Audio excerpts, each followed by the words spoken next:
लिखा हुआ ना थेल्सकर में क्या करता है कि यदि किसी त्रिभुज वो तो लिख लिया था तुम लोग, किसी त्रिभुज में कितना भुजा होता है? तीन भुजा होता है।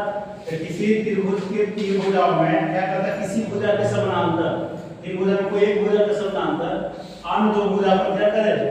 कोई रेखा तो विभिन्न बिंदु पर क्या करेगा? रेखा खींचेगा। तो क्या होता है? उसको समान अनुपात में क्या करता है? बांटता है। समान अनुपात में क्या करता है? बांटता है। नाम है त्रिभुज ABC। तो कोई भी जोड़न को जब हमको प्रूफ करना होता है तो जो दिया रहता है लिखना होता है। दिया गया है, प्रूफ क्या करना है, कंडक्शन क्या है, उसके बाद हम लोग उसका सॉल्यूशन निकालेंगे। तो सबसे पहले हम इसमें लिखेंगे दिया हुआ। क्या लिखेंगे? दिया हुआ है कि दिया हुआ है कि त्रिभुज ABC में भुजा AP और AC पर बिंदु क्या है? DE है ना, या DE समांतर क्या है? DE समांतर क्या है? BC। मतलब किसी भुजा के समांतर है, ये दो भुजा को कट कर रहा है D और E पर। DE जो है रेखा बिंदु D और E पर क्या कर रहा है? कट कर रहा है। और BC के क्या समानांतर? BC के क्या समानांतर क्या? BC है। और क्या साथ में? और भुजा कौन सा? AB और AC पर, AB और AC पर बिंदु क्या है? DE है। बिंदु D और क्या है? E है। बिंदु D और E है। तो ठीक है, सिद्ध क्या करना है? क्यों लिखना? सिद्ध करना है कि जो ये दोनों बिंदु पर क्या कर रहा है? कट कर रहा है। तो ये दोनों भुजा को समान अनुपात में क्या करता है?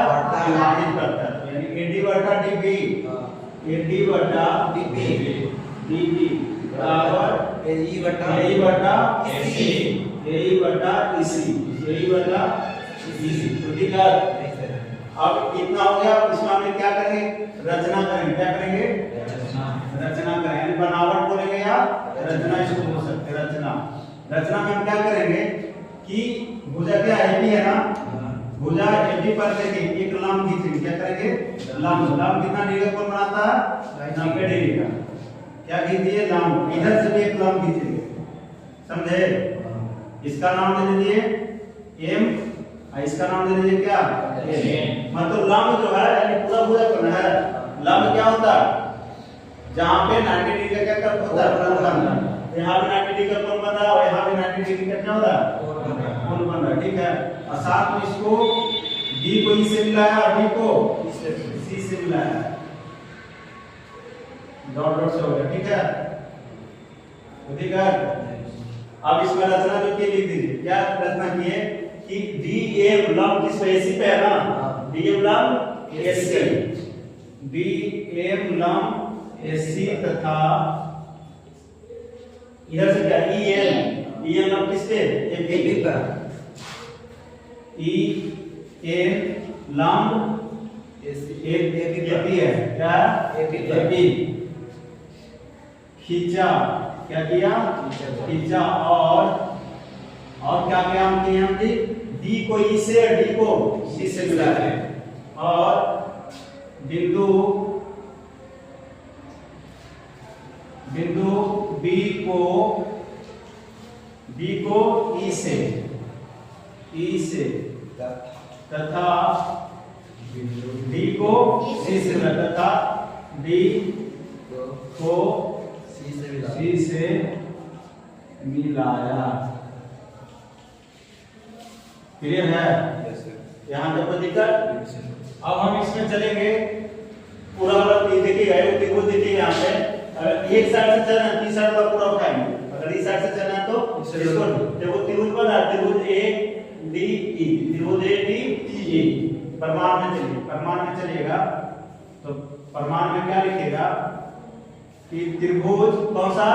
ADE, त्रिभुज ADE में क्या होगा? त्रिभुज एडी का क्षेत्रफल क्या होगा?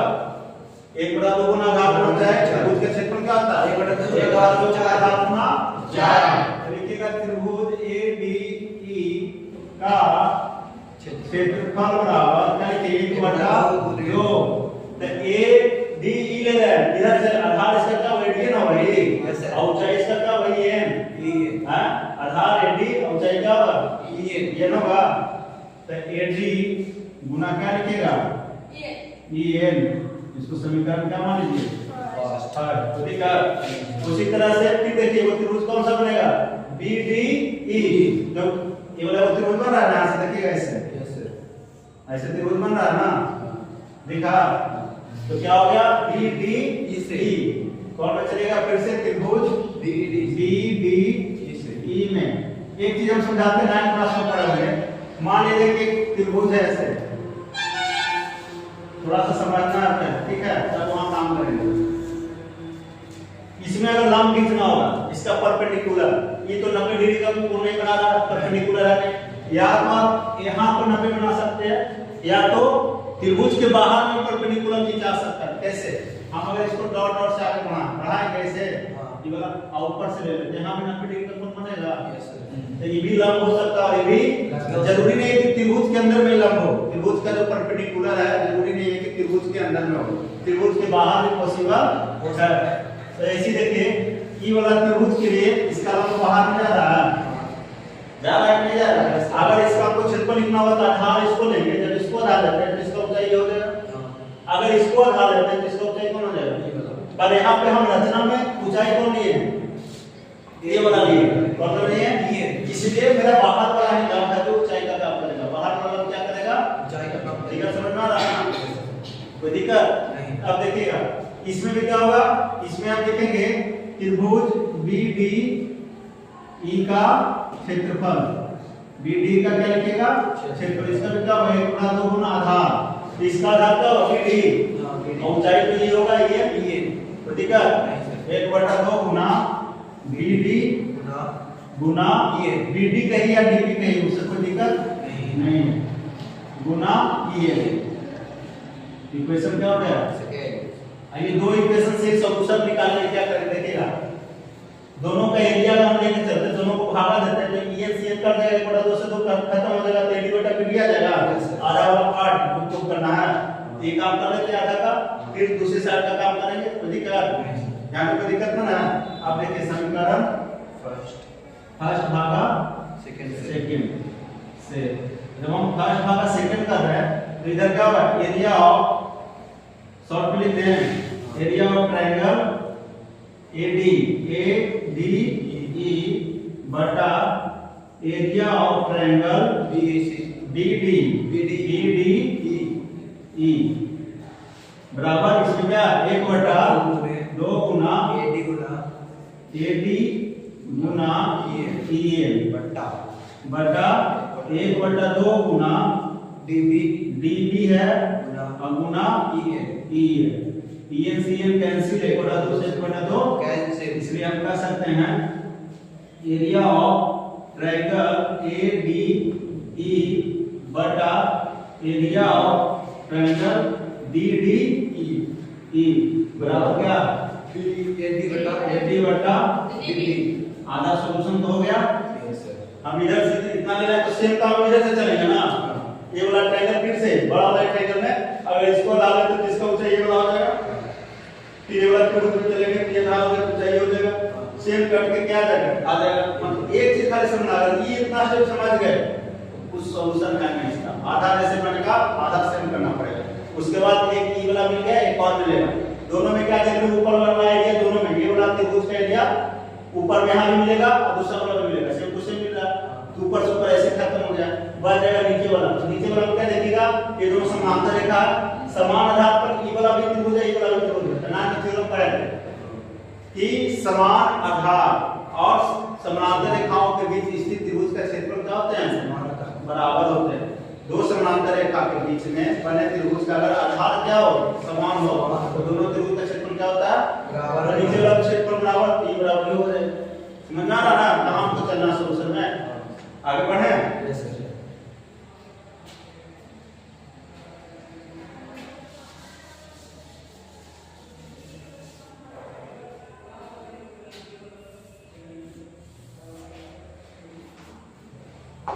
अब देखो इधर से त्रिभुज AED में, त्रिभुज AED में या AD नाम से कोई दिक्कत नहीं है, AED के AD बतिया तो बराबर है ना, त्रिभुज का नाम है त्रिभुज AED में, त्रिभुज AED में क्या दिखेगा, एरिया ऑफ ट्रायंगल AED बराबर फॉर्मूला 1/2 गुना आधार गुना ऊंचाई, आधार क्या होगा इधर से E और ऊंचाई क्या होगा DM होगा ना, तो AE गुना DM, ठीक है। इसको इक्वेशन हम फार्मूला मान लिए हैं, तो ठीक है, बात हो जाएगा। समीकरण मानने में दिक्कत नहीं, क्योंकि यूज जाएगा ना तो नाम लिखने के लिए हम डिक्लेयर कर रहे हैं, इसको समीकरण का मान लीजिएगा।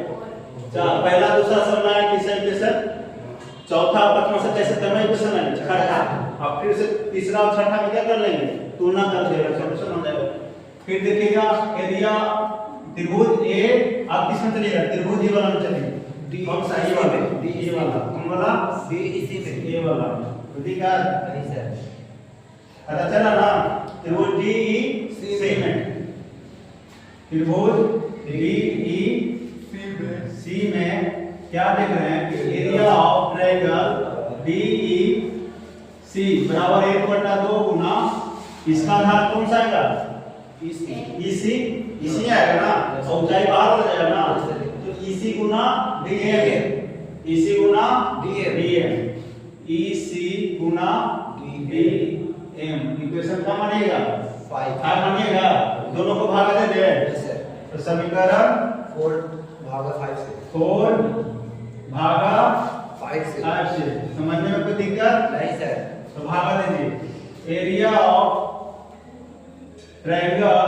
AED, ठीक है ना, AED बटा एरिया ऑफ ट्रायंगल DEC बराबर क्या हो जाएगा, 1/2 गुना AE गुना DM बटा 1/2 गुना EC गुना DM, ठीक है। DM से DM क्या हो गया, 1/2 से 1/2 क्या हो गया, इसलिए एरिया ऑफ ट्रायंगल AED बटा एरिया ऑफ ट्रायंगल DEC बराबर AE बटा EC। यहाँ तक तो लिखा, समीकरण क्या हो गया, 6। ये दोनों में देखिए त्रिभुज ADE ये बनाना है जी, ADE और आप देखिए ऊपर वाला त्रिभुज AED लिखा है ना, इसमें भी AED लिखे थे, इसमें लिखे थे AD लिखे है ना, कोई दिक्कत नहीं, ADE और AED त्रिभुज देखी है, तो इसका ऊपर का एरिया इसका ऊपर का एरिया बराबर है, यहाँ तक कोई दिक्कत नहीं, ऊपर का ऊपर एरिया क्या हो गया, बराबर। अब नीचे देखिएगा आधार क्या है दोनों का समान, ये वाला जो त्रिभुज फिर से हमें क्लियर समझाना है, ऐसे है,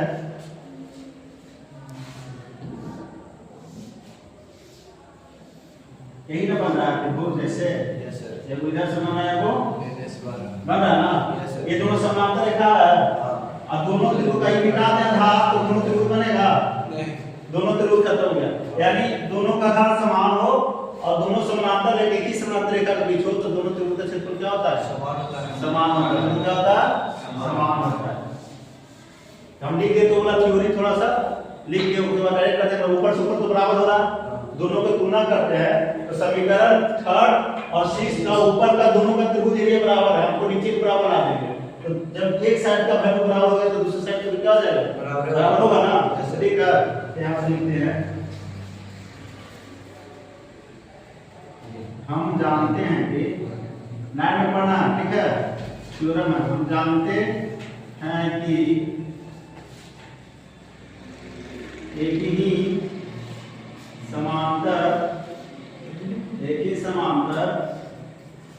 रेखा और समान आधार, समान जानते हैं कि एक ही समांतर रेखा और समान आधार पर दो त्रिभुज का क्षेत्रफल क्या होते हैं, बराबर होते हैं, पर दो त्रिभुज का क्षेत्रफल क्या होते हैं, समान होते हैं। दो त्रिभुज का क्षेत्रफल क्या होता है जी? क्षेत्रफल क्या होता है? समान होता है। क्या होता है? समान होता है। समान होता है तो हम कह सकते हैं एरिया ऑफ त्रिभुज BD, एरिया ऑफ त्रिभुज BDE equal to area of त्रिभुज DEC, एरिया ऑफ त्रिभुज DEC। क्लियर है? इसका एरिया और इसका एरिया आपस में क्या हो गया? समान। ऊपर वाला एरिया क्या है? बराबर है। इसलिए हम क्या लिख सकते हैं? इसलिए समीकरण थर्ड और 6, समीकरण थर्ड और समीकरण कौन है? 6 में त्रिभुज का एरिया क्या है? त्रिभुज का क्षेत्रफल समान है। त्रिभुज का क्षेत्रफल क्या है? क्षेत्रफल समान है। जब समान है दोनों साइड, है ना, ऊपर का ऊपर बराबर हो गया, नीचे के बराबर, नीचे एक साइड का वैल्यू बराबर तो दूसरे साइड का वैल्यू क्या होगा? बराबर। इसलिए हम कह सकते हैं कि AD बटा DB बराबर AD बटा EC। तो ठीक है, हो गया। तो यही अच्छी हो। इसको घर पर 2 बार करना। पहला क्या दिमाग में? फिगर पहले कंट्रैक्शन जरूर समझना। दोनों में क्या करना? लाभ देखना। दोनों में क्या करना? लाभ देखना। उसके बाद इसको इससे मिलाएंगे, इसको इससे मिलाएंगे। एक बेस को पता है कि इधर वाला ये वाला त्रिभुज चलेंगे 18 हो गया, ऊंचाई हो गया। फिर इसमें चलेंगे 18 हो गया, ऊंचाई से हो गया। ऊंचाई दोनों कट जाएगा, एक बड़ा दो कट जाएगा, इतना बचेगा। फिर सेम काम इधर कर देंगे। इसमें भी इसका आधार हो गया, ऊंचाई हो गया, इसका आधार हो गया, ऊंचाई हो गया। ऊंचाई तो समान कट गया, एक बड़ा दो कट जाएगा, ये वाला आ गया, दोनों में इक्वल आ गया। ऊपर वाला एरिया इसी बराबर आना चाहिए, ये वाला त्रिभुज है दोनों में। नीचे वाला भी हमको बराबर आना था, हम दोनों साइड के बराबर देंगे। उसमें ही रूल है कि समान समांतर रेखा के बीच और सेम आधार है तो दोनों त्रिभुज के लिए क्या होता है? बराबर होता है। ध्यान पढ़ना, ठीक है? ज्योमेट्री तो बराबर होता है। जब बराबर होता है तो नीचे का एरिया बराबर, ऊपर का एरिया बराबर, दोनों साइड आपस में क्या हो जाएगा? बराबर। ठीक है, नोट कर लीजिए।